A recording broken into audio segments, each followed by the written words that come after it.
Good? Okay.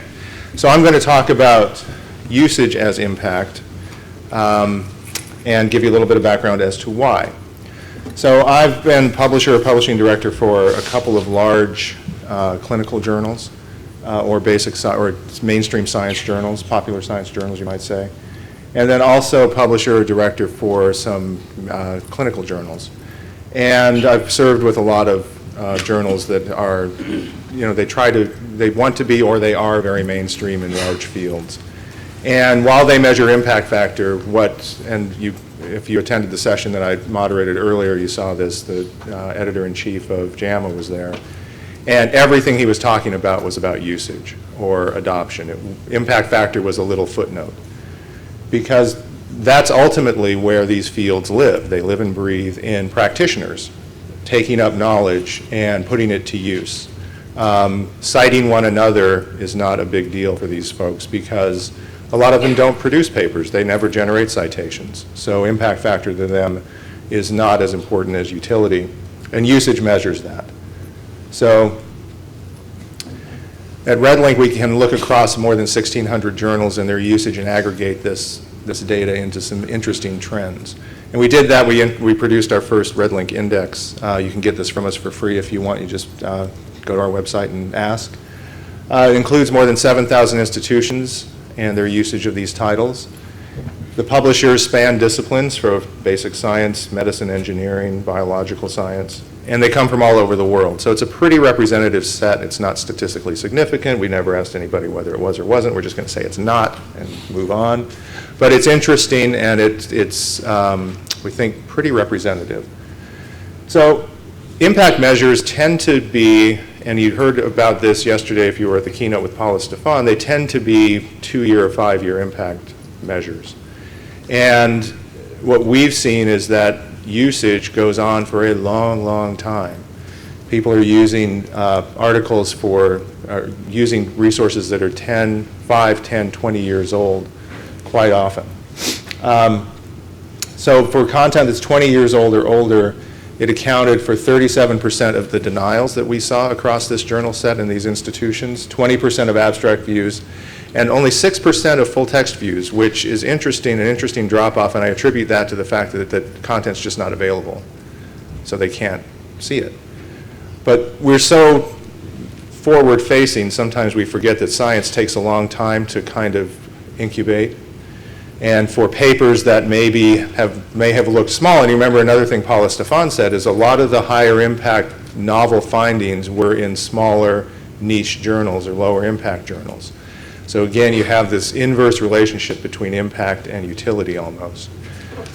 Archives accounted for 35% of the full text usage.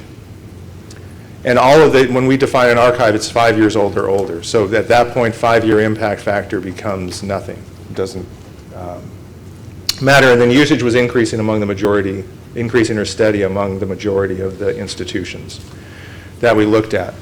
So just to give you some pretty pictures. So full text usage, 35% was for 5 years old or older, then it dropped down to 21% and then 6%. But you see the denials are still high. So you have full text usage. So you have full text usage at 6%, but denials at 37%. All right, so you've got a delta here and a delta here, and a delta here.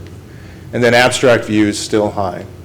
Pay-per-view, you can ignore that. That was like 0.1% of the usage. It's still, we calculated the percentages, but they're very small numbers. And then where the usage is coming from is interesting because it's coming from markets where there are more practitioners, right? Which makes sense. And I'll talk about this in a second with another chart, but you can see North America is driving almost half of the usage, almost half the denials, almost half of the abstract views, with Europe and Asia following in order, and then Oceania, basically Australia at that point. And then 38% of institutions saw increasing usage, that's plus 5%. 33% saw steady usage, that's less than 5% either way, and then 30% saw decreasing usage, that's more than 5%. Between 2014 and 2015, the inflation rate in citations was 1.2%.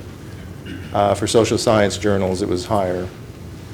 But the growth in usage, we think, is actually faster than that. Another interesting mapping that we did was full text usage, denials, funding, and authorship. So funding you can think of in a couple of ways. I think it's a leading indicator of where science will be coming from. And authorship is probably a closer leading indicator. So if you look at North America, you see that it's, again, 49% of the full text usage, 44% of the denials, only 29% of the funding, and only 22% of the authorship. There's a collaboration index that a Canadian body puts on this, and the collaboration index in North America is good. But as far as first authorship, it's a lower number. I think the full text usage is high because these are, for a couple of reasons. One, mainly because these are more mature scientific markets where there are more scientific practitioners. So you have more physicians, more practicing engineers, more practicing biological scientists. But you look at funding and authorship and you see, exactly what you're starting to see as far as where papers are starting to come from, where the papers will be coming from in the future. So in conclusion, citations may be propagating at a quicker rate than usage. We're going to be looking at that. We think it's probably going to be the opposite, but we'll see. One of the things that's interesting about citation lists is they're becoming longer because there's such, citation lists are being fetishized, I think, to some extent. So people just dress them up. They go to Google Scholar, they fill them up with junk, or there's more throat-clearing citations, what I call throat-clearing citations, where it's like, okay, I know I need to cite these 5, or I'm never going to get this guy as a first author, or I'm never going to get this guy, I'm never going to get this past the board. No. So everybody's got to get their beak wet on the citation front. So you've got all that. There's a lot of quid pro quo going on. You can tell I'm a recovering publisher. Some fields consist mainly of practitioners who do not generate citations, but they generate a ton of usage. And I think we need to get past the point of thinking of this very mechanical, I pointed at that, it pointed back kind of transaction, and more sort of where is information dissemination happening, and where's the spigot really on and gushing? Because my experience has been that if pediatricians read an article that says do this, and they're convinced, your kids are going to experience that. It reminds me of the story of McDonald's, where they have learned to just slowly take down the salt, and their public health benefit of taking out 10% of the salt in their food is huge. But they quietly do it and they don't tell you about it. So if you were to taste McDonald's fries 10 years ago, they'd seem really salty to you right now. But it's this kind of thing where, when it's widely disseminated, a small effect can have a huge impact. Low citation, high usage fields are important. I mean, if you just look down the list, pediatrics, emergency medicine, civil engineering. If you don't get civil engineering right, you will go to emergency medicine or surgery. Computer science, petroleum engineering, aerospace engineering, again, surgery, emergency medicine, or law. You might need a lawyer at that point. So this is the group of people who can sue everybody else who's getting high citations. So that's good, or affect their lives. Discrepancies in regions around usage, authorship, and funding may skew citations and impact measures. So those people who are in the leading indicator fronts are probably really looking for impact. They're looking for citations, whereas those in high practitioner fields are probably more seasoned about it. Unmet demand for content remains an issue for everybody. And I think a big opportunity for publishers still. We're seeing it in what we're offering. Other people are seeing it too. And then archival usage means a lot of content that is used and is useful falls outside the 2 or 5 year impact windows. And that's important to note. Scientists are not, they want early information. They want to know what's changed. But when they're really getting into the weeds, when they're really serious about it, they're going back to find out what really matters. So.